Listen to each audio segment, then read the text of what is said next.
मैं उसका present time उसके फोरहेड से देखती हूँ, आईज से मैं उसका पास्ट देख रही होती हूँ, और मैं उसकी चिन्ह से उसके फ्यूचर को पढ़ती हूँ। तो मैन के अगर हैवी शोल्डर्स होते हैं तो वो 43.5 में जाके अपनी उस ड्रीम को पूरा करता है जो वो पुराने ड्रीम्स अपनी बचपन में देख रहा था। कई लोगों के डिंपल बिल्कुल गाल के बीच में पड़ते हैं, है ना। उनका जो लक होता है वो 12 साल से ही शुरू हो जाता है। अच्छा। हाँ, वो 12 साल से उनका लक का बेनिफिट उनके पेरेंट्स को भी मिलेगा।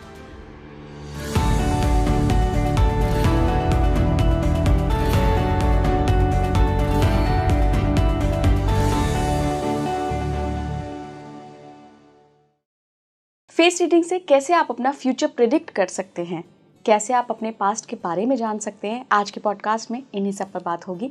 नमस्कार इंडिया, आप देख रहे हैं स्पीकिंग ट्री और मैं हूं आपके साथ हिला गोस्वामी। मेरे साथ आज बहुत famous face reader Anuradha Singh ji मौजूद हैं। बहुत बहुत स्वागत है Anuradha. Thank you so much. Anuradha ji, सबसे पहले तो हमारे दर्शकों को बताइए कि आखिर ये फेस रीडिंग क्या है। बिकॉज जनरली हम देखते हैं कि लोग बस कैरेक्टरिस्टिक्स बता देते हैं कि अच्छा तुम्हारे डिंपल पड़ रहा है, शुक्र तेज है या नॉल जो भी रहते हैं, तो एक्चुअल फेस रीडिंग क्या है?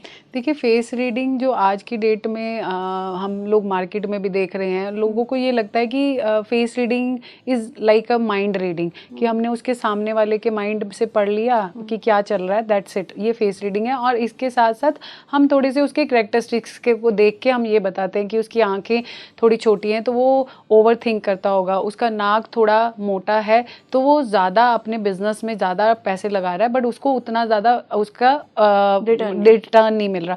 तो ये दीज आर ऑल कैरेक्टरिस्टिक्स।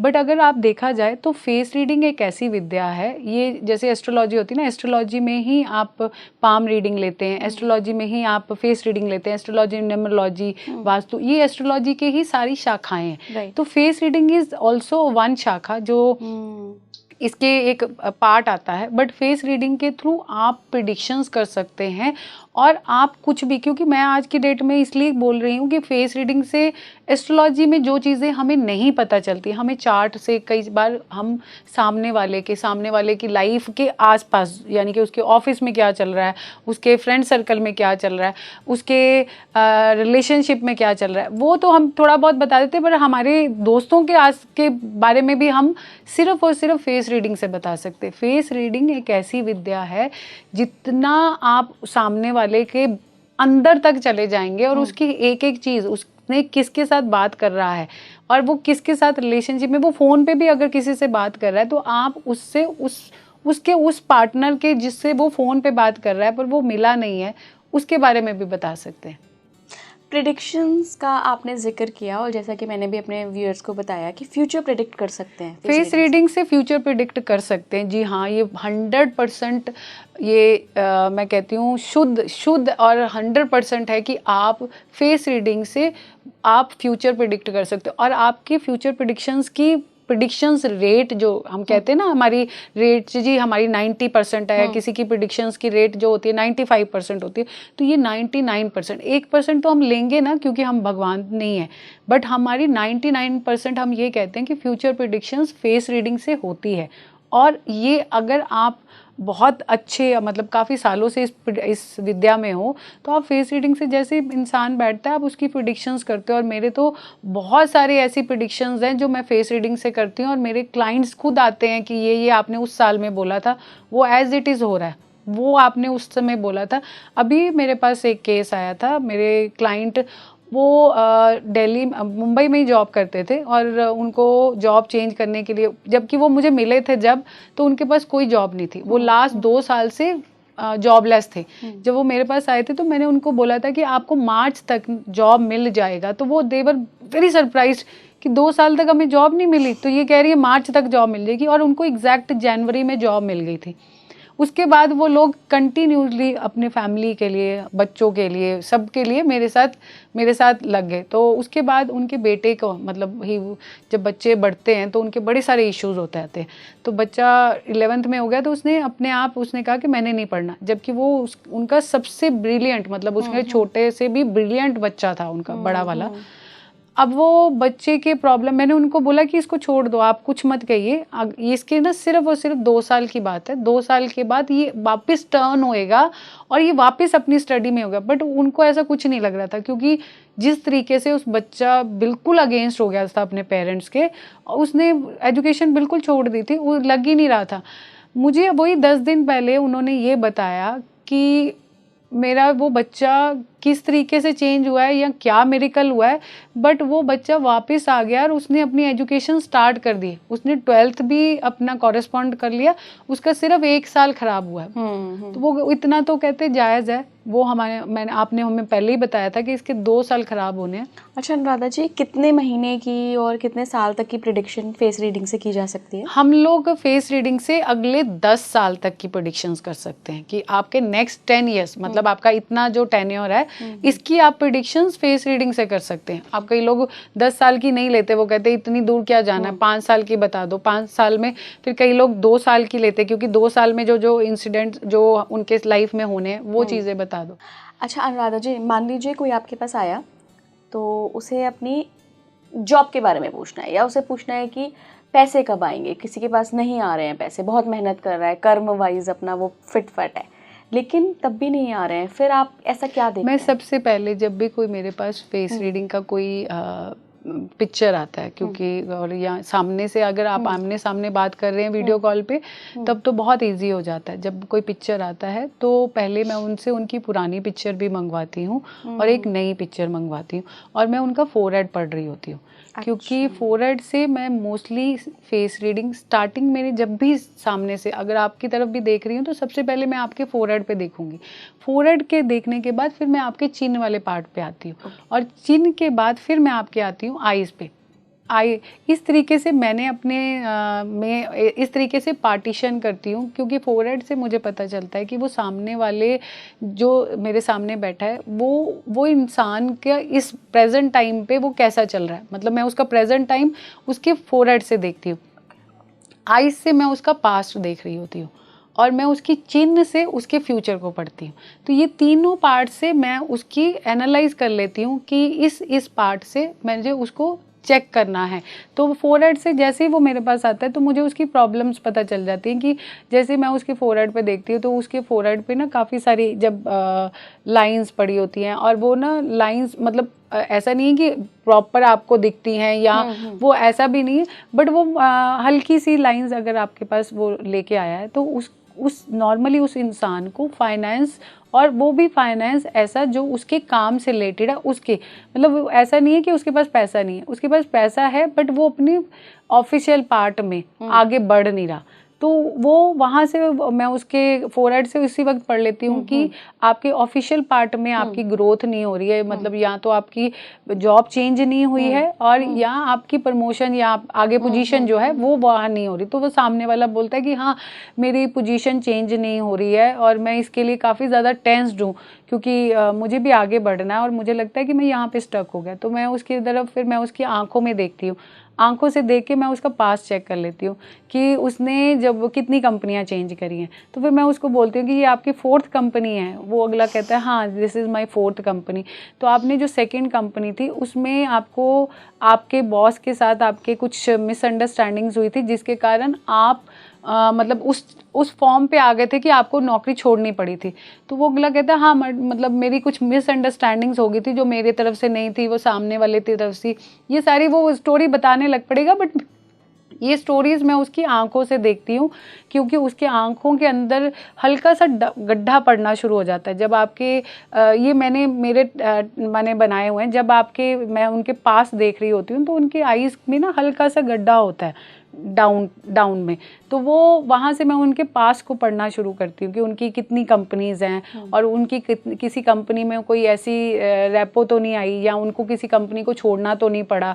क्योंकि ये तो फिर तब मुझे जब मैं पास पढ़ रही होती हूँ तो तब मैं उसको बताती हूँ कि आपने 4 कंपनियाँ या अपनी दूसरी कंपनी में आपका पहली कंपनी में जो आपने ज्वाइन किया था वो इट वाज एक्सपीरियंस था, बट आपकी कंपनी को आपने इंजॉय किया था, वो वर्क वाइज आप बड़ा अच्छा था।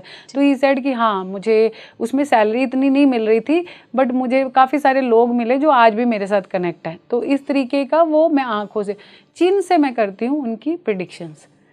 तो चिन वाला जो पार्ट होता है फिर मैं उसको पूरा हाईलाइट करती हूँ जब मैं उसको देख रही होती हूँ, तो उससे मैं उनकी आने वाली प्रिडिक्शंस करती हूँ कि आपकी दिख रहा है कि अगले 6 महीने मतलब 6 से 6.25 महीने के बीच में आपके पास जो है पोजीशन चेंज होंगी, पर उस पोजीशन से आपको कोई खास बेनिफिट नहीं मिलेगा। अच्छा। मतलब आपको ये नहीं लगेगा कि मेरी पोजीशन चेंज हुई है, पैसा बढ़ा है, वो नहीं लगेगा। तो समवेयर आपको कहीं ना कहीं फील होगा, आप डिसअपॉइंटमेंट होगे, बट आप डिसअपॉइंटमेंट मत होना, आपका ये आगे फ्यूचर में जाके ये कंपनी ने आपको बड़ी अच्छी ग्रोथ देनी है। तो वो पर्सन को इस तरीके से प्रिडिक्ट किया जाता है। कहीं आप मेरा ही तो नहीं पढ़ रहे हैं जैसे आप देख रहे हैं, मुझे लग रहा है। तो वो इस तरीके से उसे प्रिडिक्ट किया। और काफ़ी सारे लोग मतलब नॉर्मली लोगों की प्रिडिक्शंस जो है इसी तरीके से, और उसकी एग्जैक्ट जो डेट बताई जाती है, जॉब ऑफ चेंज या जो भी आपने कंपनी चेंज करनी है, सिटी चेंज करनी है, तो वो एग्जैक्ट वो टाइम आ जाता है। उसके बाद वो खुद ही मुझे फीडबैक दे देता है कि आपने बोला था कि आपकी 6 महीने के बाद जगह चेंज होनी है, तो मेरी जगह चेंज हो गई। ठीक। अच्छा, मान लीजिए आपके पास कोई आया, उसको सिर्फ ये जानना है कि एम आई लकी और नॉट, मैं भाग्यशाली हूँ या नहीं हूँ, मान लीजिए सिर्फ उसे ये देखो, जब वो सिर्फ ये जानना है, क्योंकि ये question it is very simple. जब हम लोग किसी ने बोला कि आई एम लकी, वो अपने कैरेक्टरिस्टिक्स के बारे में बताता है, पूछता है, तो सबसे पहले फिर मैं उसके नोज और उसके चीक्स के नीचे वाले पार्ट्स को देखती हूँ। जहाँ पे देख के उससे इमीडिएटली बता देती हूँ कि तुम भैया तुम लकी हो, तुम्हारा जो लक जो एक्टिवेट होना है वो 39 में जाके एक्टिवेट होगा। यही पूछना चाह रही थी मैं एग्जैक्टली, तो आप लकी तो होते हैं, पर आपकी एज जो लकी, क्योंकि कई बार लोग कहते हैं कि मेरी कुंडली में सब लोगों ने मुझे बोला कि मेरा राजयोग है, पर मुझे आज तक एक भी कुछ नहीं मिला और आज तक मैं पैसे के लिए किल्लत कर रहा हूँ। तो फिर जब वो मेरे पास आता है तो मैं उसको बोलती हूँ कि ये तेरा राजयोग तेरी कुंडली में है, पर ये एक्टिवेट जो होना है उसकी एज जो है 41 के पास है। बट ऐसा नहीं है कि ये जैसे ही 41 का होगा तेरे को राजयोग मिलेगा। ये तेरी किस्मत में ज़रूर दिख रहा है, ये मेरे को दिख रहा है, पर तुझे इसके लिए बहुत काम करना पड़ेगा। अगर तू उस चीज़ के लिए एफर्ट करेगा तो ही तेरा राजयोग तेरे को एक्टिवेट होके तेरे को 100% मिलेगा, नहीं तो तू उसका 20% लेगा, जो आज की सिचुएशन से 20% अच्छा होगा। तो वो तो देख ले तूने क्या क्या चेंजेस करने हैं, बट तेरे काम में चेंजेस दिख रहे हैं, वो चेंजेस अच्छे पॉजिटिव दिख रहे हैं। ये आप ये वाले एरिया से बताते हैं। ये मैं आप जब आंखों से, क्योंकि मैं आंखों तक आपके पास्ट को रीड करती हूँ, जब आपके फ्यूचर की बात आ जाती है तो मैं आपके नोज से लेके आपके चिन्ह तक, तो मोस्टली मैं जिस पे टारगेट करती हूँ मैं चिन्ह पे करती हूँ कि आपके चिन्ह से मैं आपकी प्रिडिक्शंस करनी शुरू कर देती हूँ। कई बार ऐसा भी होता है राधा जी कि पैसा नहीं आ रहा है, स्टक हो गया है पैसा, उसका भी प्रिडिक्शन आप करती हैं कि 35 के बाद एकदम से लाभ होगा? देखिए, हाँ, लोगों का मेन क्वेश्चन तो आज की डेट में पैसा ही है ना, क्योंकि पैसा है तो बस सब कुछ है, तो पैसा है तो रिलेशन है, पैसा है तो सबसे पहले उनका क्वेश्चन यही आता है कि मेरे पास पैसा है या नहीं है। अगर है तो कब आएगा, ये क्वेश्चन हर किसी ने पूछने होते हैं। और ये क्वेश्चन नहीं भी पूछेगा तो मैं सबसे पहले ही बोल देती हूँ कि तेरे पास पैसा है, पर इसकी जो उम्र दिख रही है वो 52 के आसपास दिख रही है, तो यानी कि मैं 52 साल तक बिना पैसे के रहूँगा, मतलब मेरे पास कोई पैसा नहीं होगा, ना कोई घर होएगा, ना मेरे पास काम होगा। नहीं, मैंने यही नहीं बोल रही हूँ कि तेरे पास काम नहीं होगा, तेरे पास तेरा जो एक्टिवेट, मतलब तेरे पास पैसा जो दिख रहा है वो पैसा अपने आप ऊपर से थोड़ी आएगा, तुम काम करना शुरू करोगे ना, स्टेप्स लेने शुरू। तेरे स्टेप्स जो मुझे दिख रहे हैं वो 43.5 में दिख रहे हैं। जब तू 43 और 7वें महीने में होगा तब तेरे पैसे के जो एफर्ट्स हैं वो तुम खुद करने शुरू करोगे। तो वो स्टेप बाय स्टेप हर साल तुम्हारा बेस्ट होगा। बट जो मेन तुम कह रहे हो कि मेरे पास खुद का पैसा, खुद का घर, खुद की गाड़ी, वो तेरी एज 52 में तेरे पास ये तीनों चारों चीज़ों जो मांग रहे हैं वो दिख रही हैं। ये कहाँ से दिखती हैं आप? ये आप जब हम लोग जब मैं आपको पहले ही बताया, मैं जब प्रिडिक्ट कर रही होती हूँ तो मैं लोअर पार्ट पे जाती हूँ, चिन्ह पे जाती हूँ, फिर उसके बॉडी पार्ट पे, क्योंकि जब आप बॉडी घुमाते हो, अभी आप मेरे साथ बैठे हो, आपने 10 बार बॉडी घुमाई है, ये जो बॉडी आप मूवमेंट कर रहे हो इसी से मैं आपकी प्रिडिक्ट कर रही हूँ। जब हम बॉडी मूवमेंट्स करते हैं हमें प्रेडिक्शंस के लिए ऐसा कुछ नहीं है कि कुछ भी बोल दिया जाए, क्योंकि आपने कल को 6 महीने बाद फिर मेरे पास वापस आना है और वो आप फीडबैक लेके आएंगी। तो मैं आपकी बॉडी को एक्चुअली सारी बॉडी को रीड कर रही हूँ, बट जब मेरे पास फोटो आती है तो फोटो में मैं ज़्यादातर चिन्ह से प्रिडिक्ट करती हूँ। जब मैं लाइव बैठी होती हूँ तो मैं उसके बॉडी के चिन्ह से लेके उसके लोअर पार्ट तक सारी चीज़ों को रीड कर रही होती हूँ।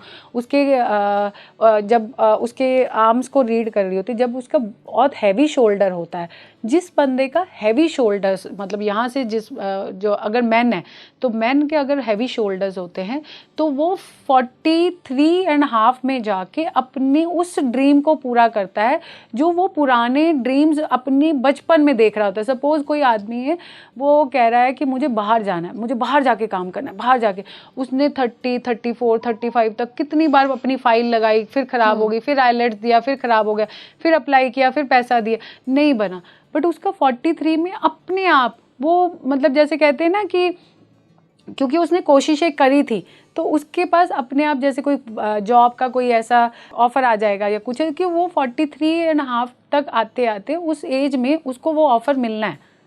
तो ये वो इंसान के लिए एक नेचुरल है, मतलब ये मैं रीड करती हूँ और ये होता है। और जब वो सामने वाला एग्जैक्ट वही बैठा होता है तो मैं उसको बोल देती हूँ कि तेरी 43 और इस महीने में मतलब मैं उस टाइम पे रीड कर रही होती तो महीने में, इस महीने में तुम्हारी जॉब जो है वो बाहर लगेगी। तो आप अभी जो आपका ये जो हार्ड पीरियड है इसको इस तरीके से आप निकाल सकते हैं, बट ये वाले पीरियड ऑफ टाइम में आपकी बाहर की जॉब है।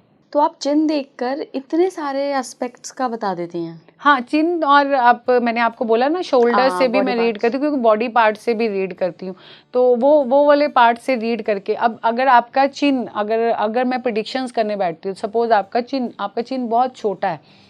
अच्छा। कई लोगों का चिन्ह बहुत ब्रॉड होता है, कई लोगों का चिन्ह बहुत पतला होता है। आप देखेंगे ना, कई लोगों का एकदम शार्प होता है, आपका स्मॉल में आ जाता है, कई लोगों का बहुत ब्रॉड होता है। अच्छा। अब जिनका ब्रॉड चिन्ह होता है ना, उनको अपनी ज़िंदगी में बहुत स्ट्रगल करना पड़ता है, बहुत स्ट्रगल करना पड़ता है, और बट वो चीज़ें स्ट्रगल करने के बाद उनको मिलती है। अच्छा। बट जिनकी चिन्ह जो होती है वो एकदम पीक पे होती है, मतलब बारीक सी होएगी, आप देखेंगे कई आगे निकली होती है, शार्प होती है ना, वो स्ट्रगल करते भी है पर उनको नहीं मिल पाता। वो अपनी एज के मैं ये कह सकती हूँ कि अपनी हाफ एज उनकी निकल जाती है, वो वही चीज़ में स्ट्रगल करते रहते हैं, बट वो अपना जैसे लाइफस्टाइल, एक नॉर्मल लाइफस्टाइल तक पहुँचने के लिए भी उनको काफ़ी स्ट्रगल करना पड़ेगा, तब जाके एक नॉर्मल लाइफस्टाइल का।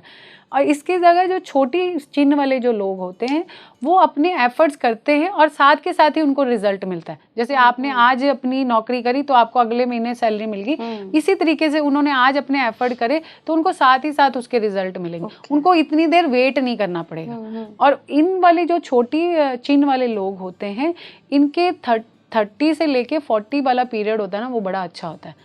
और 35 और 37 वाले ये जो 2 साल होते हैं ना, ये इन सालों में 2 सालों में कहीं ना कहीं अपना एक ड्रीम पूरा कर लेते हैं। ओह ओके, ये सारे जो छोटी चिन्ह होती है, जो छोटी चिन्ह, हाँ, जैसे आपकी चिन्ह है। ओके, और डिम्पल से क्या होता है? डिम्पल से देखो, डिम्पल्स 3 तरह के डिम्पल्स होते हैं। एक ना यहाँ पे पड़ता है चीक्स, सॉरी, ये लिप्स के पास, हाँ, हल्का सा, ठीक है।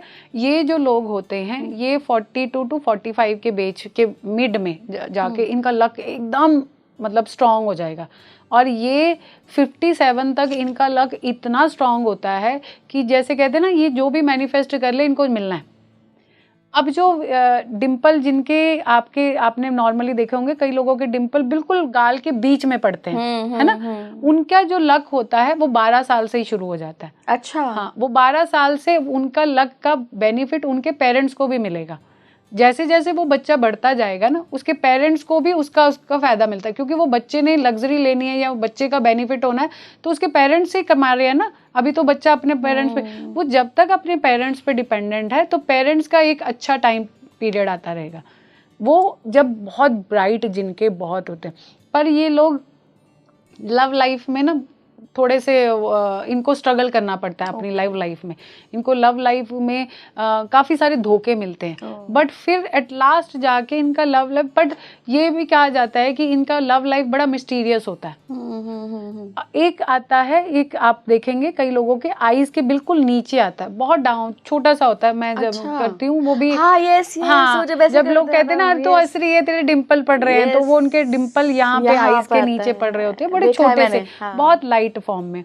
उनकी एज का जो डिफिकल्ट पीरियड होता है, वो डिफिकल्ट पीरियड होता है 24 से लेके 32 साल तक। वो बहुत हार्ड पीरियड होता है, बहुत ही हार्ड पीरियड होता है। वो ऐसा लगता है कि उनको लगता है कि मेरा कुछ नहीं हो सकता, इससे आगे मेरी लाइफ नहीं है। तो वो अपनी तरह से पूरी तरह से डिसऑर्डर्ड हो जाते हैं, और एक तरह से ये कह सकती हूँ कि वो डिप्रेशन में भी चले जाते हैं, एंग्जाइटी, डिप्रेशन। और फिर वो वापस आते हैं अपनी एज के 47 पीरियड, मतलब 47 जब वो 47 से के होते हैं, 47 से लेके 53 तक उनका पीरियड होता है। तो ये एक एज लिमिट है जब मैं, क्योंकि ऐसा नहीं है कि किसी को कुछ नहीं मिलता।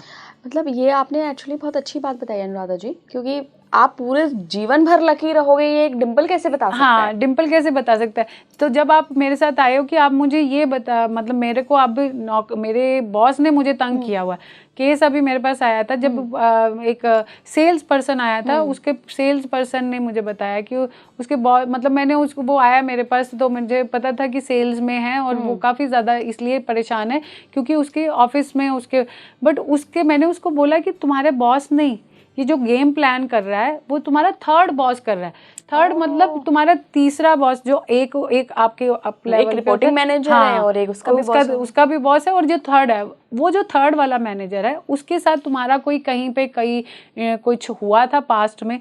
तो उसने मुझे बताया कि वो जो थर्ड वाला बॉस है वो मेरा एक टाइम पे मेरी एक ऑर्गेनाइजेशन में मेरे साथ काम करता था, मतलब एक लेवल ऐसे काम करता था। तो उस टाइम पे मेरी उसके साथ ऐसी भिड़न हुई थी, तो वो इसके कारण वो ग्रजेस हो सकते हैं, पर वो वाला मुझे तो नहीं पता था ना। वो तो मैंने उस बंदे से रीड किया था, क्योंकि वो पर्सन जब वो थे, वो मेरे काफ़ी अच्छे क्लाइंट हैं, और वो वीडियो कॉल पे ही आए थे मेरे साथ। तो मैंने तब उनको बताया था कि थर्ड आपके बॉस हैं जो ये सारी चीज़ें कर रहे हैं। तो तब उनको लगा कि हाँ हो सकता है, क्योंकि वो मेरे पुराने बॉस भी थे। अच्छा, यहाँ का डिम्पल, इसका क्या? ये वाला जो डिम्पल होता है, ये भी एक तरह से आप ये कह सकते हैं कि ये लोग पैदा होते हैं ना, तो एक तरह से जब जिस घर में पैदा होते हैं तो वो बड़ा फाइनेंशियली बड़ा साउंड होता है। मतलब वो कई होते हैं ना जिन्होंने अपना बचपन बड़ा हार्ड काटा होता है, तो एक लोग होते हैं जिनका बचपन बड़ा अच्छा कटा होता है, अच्छा लविंग है, बट इनका पीरियड ऑफ टाइम में जाके ना पर इनको अपना स्ट्रगल करना पड़ता है। जैसे 20 से लेके 25-26 तक जो एक यंग एज होती है, उसमें ये अपना स्ट्रगल करते हैं, एजुकेशन में थोड़ा बहुत स्ट्रगल करते हैं, बट ये वाला जो आगे जाके इनको इससे एक्टिवेट जो होता है वो इनकी एग्जैक्ट आती है एज 39.5। 39 साल के अंदर इनको वापस इनकी लाइफ में चेंजेस आते हैं, जो चेंजेस काफ़ी ज़्यादा ड्रास्टिक होते हैं। मतलब एक तरह से देखा जाए तो इनका लग्जरी सिस्टम, जो लग्जरी लाइफ होती है, वो बढ़ जाती है, जो इन्होंने कभी पहले इमेजिन नहीं किया होता कि ऐसी लग्जरी लाइफ इनको कभी मिलनी है। अब एक इकोनॉमी वाला बंदा जब बिजनेस क्लास में बैठने लगे तो एकदम चेंज हो जाएगा ना, वो कैसे, तो वो ऐसे इनके लाइफस्टाइल में इतना शिफ्ट आएगा, वो इस पीरियड ऑफ टाइम में है। तो वो क्योंकि जब भी किसी की लाइफ में कोई चेंजेस आते हैं, कोई पीरियड ऑफ टाइम में चेंजेस आते हैं, तो उससे पहले 1-2 साल पहले ही हम उसकी लाइफ में वो अपने उस तरीके से काम करना शुरू करता है। अनुराधा जी, क्या कुछ फेस पर ऐसे भी संकेत मिलते हैं, साइंस मिलते हैं, जिससे आप बता दो कि अच्छा अभी तो इसका स्ट्रगलिंग पीरियड चल रहा है, ये बहुत ही गरीब घर से भी आता है, लेकिन एक दिन तो ये राजा बनेगा? बड़ा अच्छा क्वेश्चन पूछा आपने, क्योंकि एक बार क्यों, अभी रिसेंटली मेरे वो क्लाइंट मुझसे मिले भी हैं। ये जो मेरे क्लाइंट थे, ये मुझे तब मिले थे जब वो 20 से 22 साल की उम्र होगी उस टाइम पे, और ये काफ़ी लो घर में पैदा हुआ है। मतलब इनका जो बैकग्राउंड है वो काफ़ी पुअर जिससे कह सकते हैं, उस बैकग्राउंड से पैदा हुआ है। उस टाइम पे ये मुझे मिले थे, किसी के थ्रू मिले थे, बट उस टाइम पे जब ये मेरे पास आए थे तो इनके पास कुछ भी नहीं था, मतलब कुछ भी नहीं।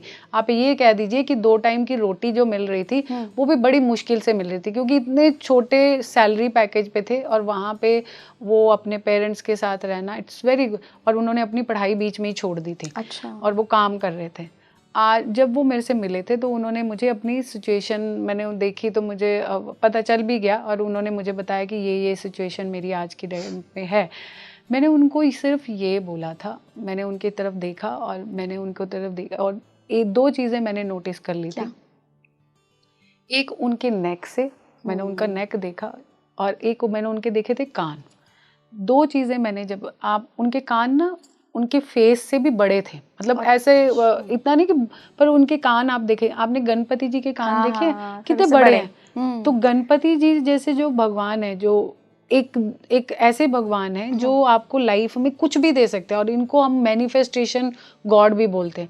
तो मैंने जब उसकी नेक और उसके कान देखे तो मैंने उसको बोला कि तू जितना रोना रो ले, क्योंकि तू आगे जिंदगी में कभी नहीं रोएगा और तेरी एज 29 साल होने दे, 29 का 30वां, जब तेरे को 3 नंबर लगेगा, जब तू 3 नंबर पे टच कर जाएगा उस समय तू अपनी जिंदगी को चेंज होते देखना। आज वो ऑलमोस्ट 33.5 के आसपास है और मैं आपको बताती हूँ उसके पास कोई ऐसी फॉर्मल एजुकेशन नहीं है, बट जिसके साथ वो काम करता था, मतलब जिस कंपनी में जिनके साथ वो जिन्होंने उनको उसको हायर किया हुआ था, उनके वो इतना ज़्यादा उनके लिए लॉयल था, मतलब उन्होंने उसको एज ए अपने बेटे की तरह रखना शुरू कर दिया। और उसके बाद अभी उसने मुझे ये बताया कि उसको जितना उन्होंने अपने बच्चों को दे रहे हैं ना, उतना ही वो उसको भी दे रहे हैं और उसकी लाइफ 360 एंगल चेंज हो चुकी है। घर, गाड़ी, बंगला तो सब अलग सी चीज़ें हैं, उसको और भी बहुत सारी पावर्स मिली हैं जो उनके बच्चों को उतनी नहीं मिली। मतलब उनको इस तरीके से कहा गया कि ये काफ़ी क्योंकि वो ब्रेन से बहुत इंटेलिजेंट था, उसको ना पढ़ा लिखा इतना होने ना के कारण भी उसको काउंटिंग जो उसके मैथ्स में जो कैलकुलेशंस करता था, जब वो कैलकुलेशंस में इतना मज़ेदार था ना, उसने जो ब्रेकअप्स करता था बिजनेस के, जो उसने मुझे ये बताया था कि उसके ब्रेकअप्स बहुत मज़ेदार थे। पर वो ये जो चीज़ है वो एकदम चेंज जब वो मुझे मिला और उसने मतलब 10 साल बाद वो मुझे मिला। कौन 10 साल बाद, मैं तो याद नहीं रखा कि कौन है, मुझे तो याद ही कराता रहा। तो मैम आपने मुझे 22 में मुझे बोला था कि तू वेट कर, तेरा 30वां नंबर यानी 3 नंबर लगने दे, उस टाइम पे तो अपनी सिचुएशन देखना। आज मैं 33.5 का हूँ और मेरे पास ये चीज़ें हैं और जो जिनके साथ मैं काम करता हूँ वो मेरे साथ मुझे इस तरीके से रखा हुआ है कि जैसे मैं उनका बेटा ही हूँ। तो एक तो सिम्टम साइन हो गया बड़े कान, उसकी नेक बहुत पतली थी और उसकी नेक में एक छोटा सा यहाँ पे एक बल आ रहा था, पतली होने के कारण भी एक बल आता है। तो उससे मैंने दोनों चीज़ों से उसका फ्यूचर के आने वाला कि इसकी 30 साल की उम्र के बाद इसकी लाइफ में इसका आज से और अगला जो लाइफस्टाइल है वो चेंज हो जाएगा। फिर वो मुझसे मिला था कि अब मेरा नेक्स्ट साइकिल कब मुझे फ़र्क पड़ेगा, तो वो मैंने उसको उस टाइम पे उसकी एज के हिसाब से बताया था कि तेरे पास 35 में, मतलब मैंने उसको मंथ भी तब कंप्लीट किया था, मुझे याद नहीं है, बट तेरे 35 के बीच में ना तेरे को एक प्रोजेक्ट आएगा जो प्रोजेक्ट तू अकेला हैंडल करेगा और उस प्रोजेक्ट के आने के बाद तेरी सिचुएशन में ज़मीन आसमान का चेंज आएगा। अच्छा, इनके अलावा और कौन से साइंस होते हैं? इनके अलावा देखो, प्रोडिक्शंस जब मैंने करनी होती है, जब मैं बैठी होती हूँ तो मैं बहुत सारी चीज़ें डील करती हूँ। ऐसा नहीं है ये सिंपल 2 चीज़ें, बट और भी हमारे माइंड में बैक ऑफ माइंड में बहुत सारी चीज़ें चलती रहती हैं। बट जो मेन चीज़ें होती हैं जब मैं सामने वाले से मिलती हूँ तो मैं उसके आपको मैंने पहले बोला फेस का मोस्टली पार्ट देखती हूँ, चिन देखती हूँ, नेक देखती हूँ, कान देखती हूँ। और जब मेरे को कई बार क्या होता है, कुछ लोगों जो मुझे ऐसा नहीं होता कि सारे लोग बड़े इजी होते हैं, जब आप कुछ ऐसे भी लोग आते हैं जिनका रीड करना बहुत डिफिकल्ट हो जाता है, जैसे ओल्डर पीपल में आ जाते हैं, उनका थोड़ा रीड करना मुश्किल हो जाता है क्योंकि वो एक एज से अप हो चले जाते हैं। उस केस में मैं उनकी बॉडी, उनकी आवाज़, उन चीज़ों को भी रीड करती हूँ। और अगर किसी को बच्चा नहीं हो रहा है, कंसीविंग में प्रॉब्लम हो रही है, तो वो भी आप बता देते हो फेस रीड करके कि किस साल में ये होगा? तो मैंने मेरा केस अभी हुआ है क्योंकि जब लेडी मेरे पास, मेरे मतलब हस्बैंड वाइफ, पहले तो लेडी आई थी तो उन्होंने बोला कि मेरे बच्चा नहीं हो रहा है, तो मैंने उनको बोला कि आपकी शादी अभी अभी हुई है तो आप वेट करिए। तो पर क्योंकि जब एक ओल्डर थोड़ी बड़ी एज में जब शादी होती है ना, तो लोगों को लगता है कि हम अब भी हो जाए बच्चा, है ना, तो वो कोशिशें करनी शुरू कर देते हैं, वो अपने इलाज करने शुरू कर देते हैं। तो फिर दोबारा से जब वो अपने हस्बैंड को, मैंने उसको बोला कि आप ऐसा करें, अपने हस्बैंड को भी लेके आइए, क्योंकि जब आप बच्चे का करने लगे तो मैं एक एग्जैक्ट आपको एक डेट बना के दे देती हूँ कि आपका कब होना है, क्योंकि आप जितने मर्जी कोशिशें कर लीजिए। फिर जब वो अपने हस्बैंड को लेके आए तो मैंने उनकी डेट एग्जैक्ट 5 years निकाल दी कि ये 5 साल है। तो दोनों हस्बैंड वाइफ ना एक टाइम पे चुप कर गए कि 5 साल तो बहुत ज़्यादा है, बट ऐसा ना हो कि 5 साल तक हम वेट करें और बच्चा नहीं हो। तो मैंने उनको बोला कि आप अपने प्रोसेस करते रहिए, बट आपका बच्चा जो होना है वो 5 साल में ही दिख रहा है, शादी के 5 साल, अब के नहीं, आज के नहीं, क्योंकि वो मुझे 2 साल बाद मिले थे। तो शादी के यानी कि 2 साल तो आपके निकल गए हैं, तो अभी 3 साल ही रह गए। तो उसके बाद वो चले गए, वो भी मुझे चले गए, बट 5 साल होने के बाद उस लेडी वो मुझे मिली, क्योंकि उसकी वो जो खुशखबरी थी उसने मेरे से आके शेयर करी कि ये अनबिलीवेबल था। हम बिल्कुल सोच चुके थे, क्योंकि हमें डॉक्टर्स ने जो हमने जो इलाज करवा रहे थे या जिन डॉक्टर्स के पास जा रहे थे, तो वो कह रहे थे कि अभी टाइम लगेगा, जिन भी मैं अपनी गायनी के पास जा रही थी। बट कैसे ये सडनली हुआ, 5वां साल जब हमारी मैरिज का 5 साल हुआ, उसके 2nd month में मैं मतलब नेचुरली प्रेग्नेंट हो गई। क्या देखा था आपने उनके फेस पे? मैंने दोनों हस्बैंड वाइफ की चीज़ें देखी थी। जब हम प्रेगनेंसी को, ये एक डीपर एक प्रिडिक्शंस आ जाती है प्रेगनेंसी में, आप हस्बैंड और वाइफ दोनों को एग्जैक्टली देख लो, तो आपकी उसमें मैं हस्बैंड वाइफ के हाथ दोनों के देखती हूँ, क्योंकि मैंने उनको बोला था कि आप हस्बैंड को भी लेके आइए और उनको भी मेरे सामने बिठा दीजिए। और फिर मैंने उन दोनों को बोला कि आप इस तरीके से हाथ रख लो अपने इस पे, और फिर आप बैठ जाओ। तो 2 मिनट के से लेके 2 या 2.5 मिनट वो मेरे साथ बैठे हैं, और मैंने अपने हाथ ऐसे उनको बोला, ऐसे रख लीजिए अपने हाथ के साथ के हाथ, उस दोनों हाथों के चीज़ों से मैंने उनकी प्रिडिक्शन करी थी उसकी प्रेगनेंसी की। फेस रीडिंग से नहीं? फेस रीडिंग से नहीं, मतलब फेस रीडिंग, ये बॉडी पार्ट फेस रीडिंग में ही आता है ना। अच्छा। ऐसा नहीं है कि आप सिर्फ फेस रीडिंग से भी कर सकती थी, पर मैं उनको चाह रही थी कि मैं एक एग्जैक्ट डेट दूं, ताकि क्योंकि ये एक बहुत इमोशनल मैटर है। तो हम जब जॉब का बोलते तो कई बार हम बोलते हैं मार्च का हो जाएगा, तो 1 आध महीना ऊपर पहले भी हो जाता है, तो मार्च का अप्रैल भी हो जाएगा। बट ये मैं नहीं चाह रही थी कि मैं कहीं भी किसी भी पॉइंट पे गलत हूँ। अच्छा अनुराधा जी, पास्ट में क्या क्या बता सकते हैं फेस रीडिंग से? पास्ट लाइफ के बारे में देखिए, पास्ट लाइफ में आप इस लाइफ में जब हम चैलेंज करते हैं, तो ये कहीं ना कहीं आपको भी पता होगा, ये कनेक्शन हमारी पास्ट लाइफ के साथ होता है। तो हम जब सामने वाले से बैठते हैं, तो हम पहले तो जो उसका करंट चैलेंज होता है वो देखते हैं। ऑटोमेटिकली वो पहले देखना पड़ेगा कि वो क्या चीज़ डील कर रहा है।